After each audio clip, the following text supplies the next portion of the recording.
더 배움 합격의 공식 약속의 이름 최승건입니다. 자, 개항과 서양과의 수교 요 과정들을 우리가 오늘 또 공부를 해야 되겠죠. 교재는 68쪽에 나와 있는 그 내용들 참고로 해 주시기 바라고요. 우리가 언제 어떻게 개항을 하게 됐는가 그 과정들에 대해서 한번 알아보도록 하겠습니다. 자, 우선 개항을 하게 되는 그 배경을 보게 되면은요, 조약 체결의 변화로 인해 대외 정책의 변화가 됐다라는 거죠. 어떤 정책이 이제 변화가 됐느냐, 바로 이제 흥선대원군이 물러납니다. 이 고종이 나이가 이제 20살이 되면서 친정을 하겠다. 또 한 가지는 고종 중전이죠. 당시 이제 퍼스트 레이디였던 명성황후가 고종에게 이제 아버님이 좀 물러가시게끔 그러면서 좀 흥선대원이 삐져가지고 물러나게 돼요. 그래서 73년도에 1873년도 네. 1873년도에 고종이 친정을 하게 되는 그런 정책의 변화가 있었다라는 거죠. 그 다음에 일본의 근대화, 앞에서 제가 말씀드렸습니다만은 1868년도 우리가 이제 여기에서는 오페르트의 도굴 사건이 있었죠. 68년도에 메이지 유신을 하게 되면서 일본 애들이 어떻게 됐습니까? 아시아에서 최초로 근대화에 성공을 하죠. 그러면서 이제 얘네들이 정신이 없어요. 그래서 정한론이 대두가 됩니다. 한국을 치자. 우리나라를 치자 이런 것들이 대두가 된다라는 거죠. 그래서 일본 애들이 일으킨 사건이 바로 운요호 사건이다라는 겁니다.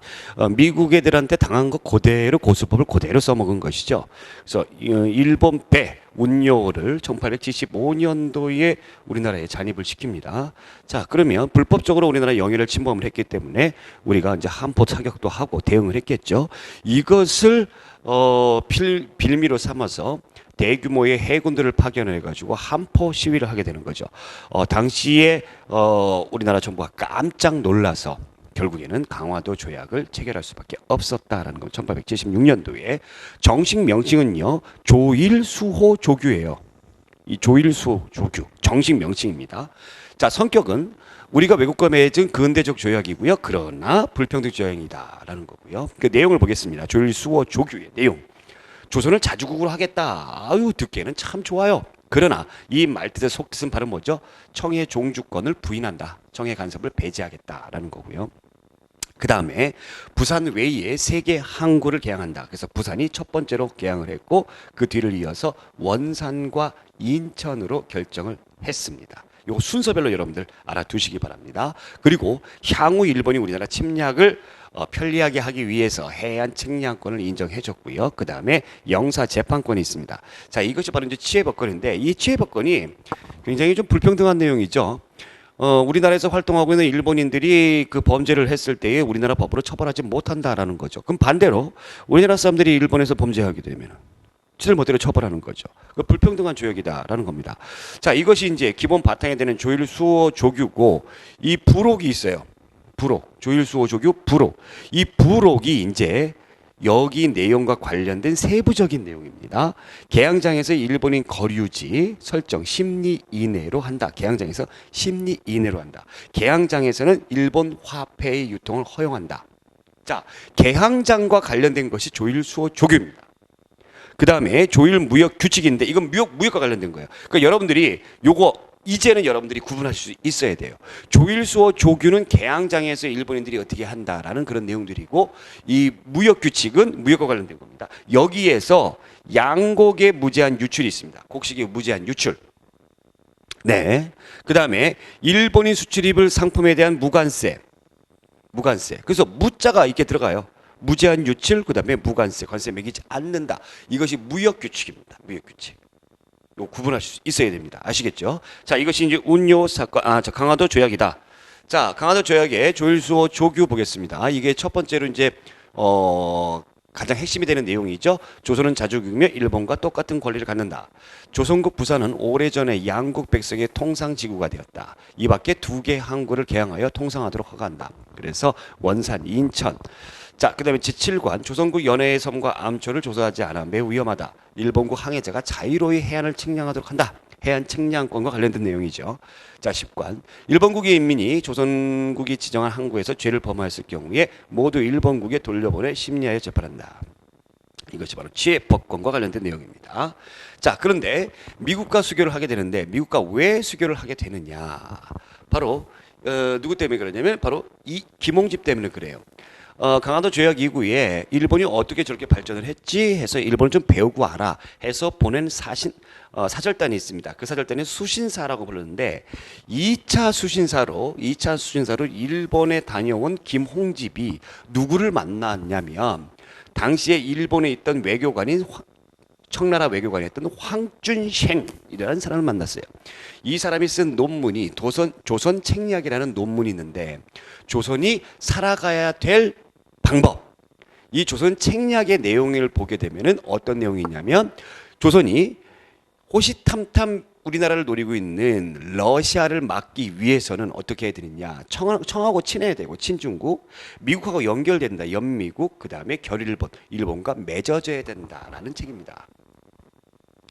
이 책의 내용을 바탕으로 해서 그렇다면 우리가 미국과 수교를 맺어야 된다. 그래서 청나라의 알선으로 인해서 서양 국가 중에서는 최초로 미국과 수호를 맺게 되는데, 수호 조약을 맺게 되는데 이것이 조미수호 통상조약입니다.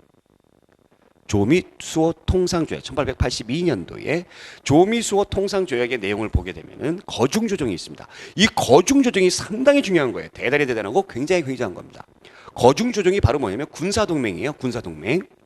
양국 중 한 나라가 제3국의 핍박을 받으면서 서로 핍박을 받으면 서로 돕고 조정한다라는 거 군사동맹입니다. 그러니까 조선과 미국이 군사동맹을 했는데 이 군사동맹 거중조정이 있음에도 불구하고 여러분들 일본 애들이 우리나라 침략을 했을 때 우리나라 정부가 미국에 좀 도와달라고 거중조정의 내용을 들어서 근데 무시당했죠. 도와주지 않았죠. 자, 그 다음에 관세를 부과한다. 그러니까 무역을 하기 때문에 통상을 하기 때문에 우리나라에 들어오는 미국 제품에 대해서 관세를 부과한다라는 건데 이것이 일본과 체결한 조약의 내용과 다른 점이죠. 그래서 이 다른 점이 있기 때문에 최혜국 대우에 근거해서 어떻게 하냐면 이때부터 앞에서 있었던 무역규칙, 조일 무역규칙에 무관세 있잖아요. 일본도 유관세로 바꾸게 됩니다.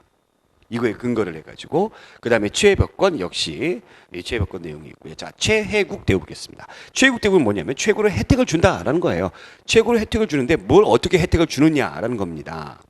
이 조약 체결 이후에 제3국에 부여한 가장 유리한 조건을 조약 상대국에도 부여한다. 즉, 이 나라에게 이런 조약, 이런 어떤 그 조약 내용이 있으면 다른 나라도 이와 똑같은 조약의 내용을 부여하는 것이 바로 최혜국 대우다라는 겁니다. 잘 알아두세요.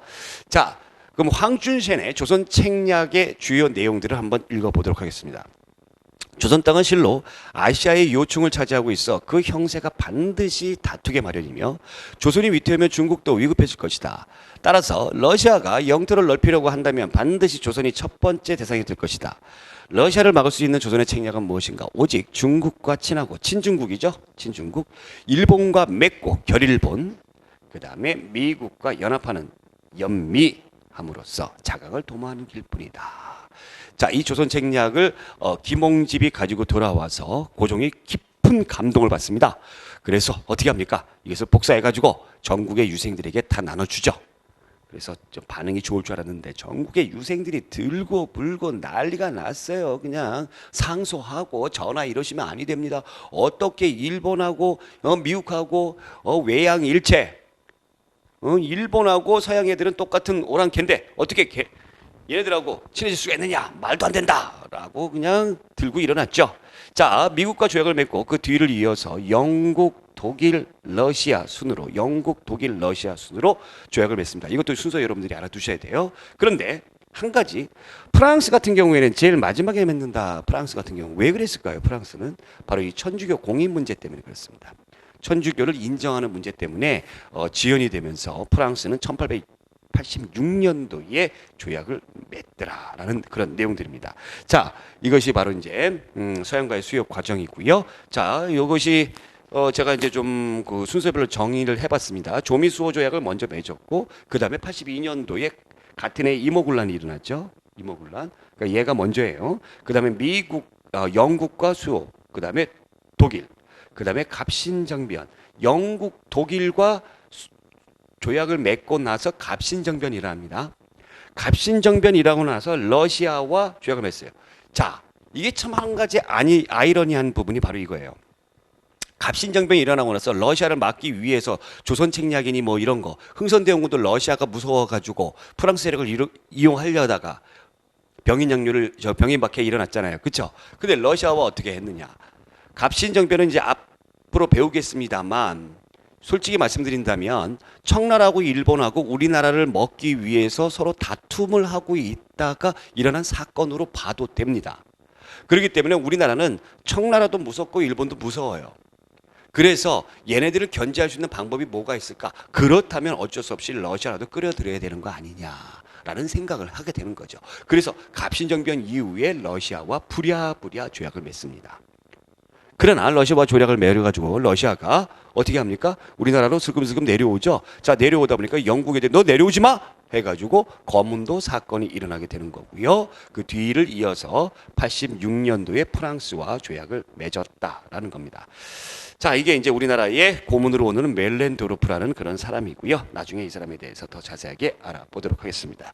자, 이렇게 해가지고 우리가 서양과의 수교 과정까지 알아봤고요. 자, 다음 시간에는 우리가 어쩔 수 없이 일본에 의해서 우리나라의 문호를 열 수밖에 없었게 된 것이죠. 그러면서 우리가 정말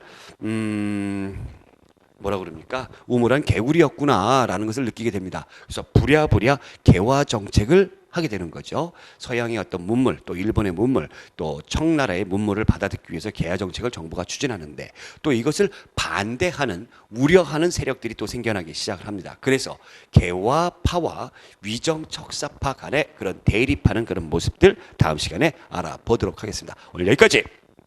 고맙습니다.